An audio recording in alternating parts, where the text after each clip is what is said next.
wondering whether you would be open to assisting further if there was another call for additional liquidity from Credit Suisse. The answer is absolutely not.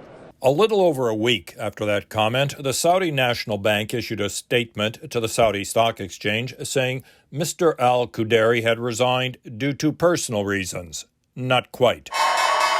Our current banking panic and other tumultuous events of recent years bring to mind one of your mother's good ideas. Think before you speak. And when you're a star, they let you do it.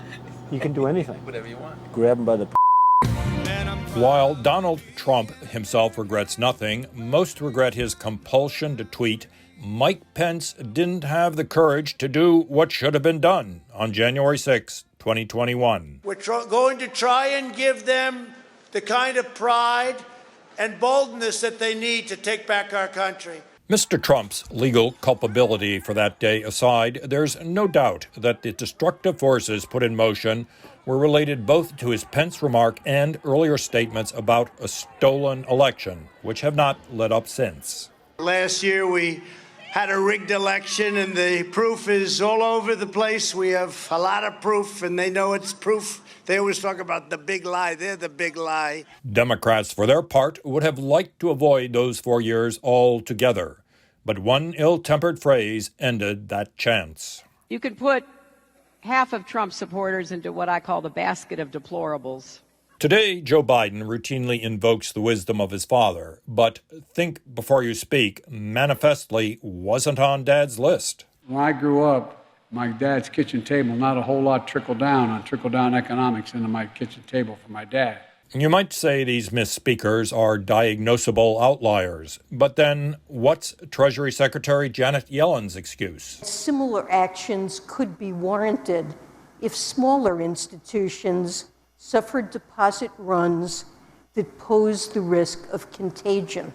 Across 3 days after the run at Silicon Valley Bank, Ms. Yellen, speaking for the president, first said the government would cover all bank deposits, took that back the next day, and then remade the all deposits commitment. We have used important tools to act quickly to prevent contagion, and they are tools we could use again. Yes, everyone misspeaks. And no, we don't want to live in a world where everyone in public sounds like Alejandro Mayorkas explaining why the open southern border is secure. I think that we are doing a good job. Still, in the new media era, public statements can become political ballistic missiles. Once fired, you can't call them back.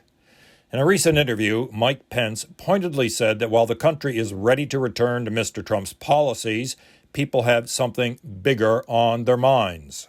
But I've also heard people say that they want to see us get back to kind of civility and a threshold of respect that used to exist not that long ago in American politics.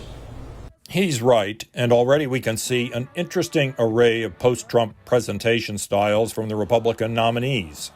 Florida's combative Governor Ron DeSantis walks a fine line between welcome anti-woke belligerence and disruptive missteps, such as describing Ukraine's territorial dispute with Russia. Nikki Haley, meanwhile, is trying the hopeful unflappability of a younger generation.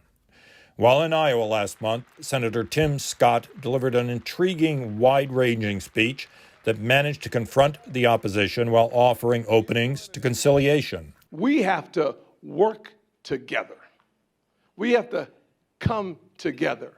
And we must come together on a common ground built from common sense, and that means conservative values.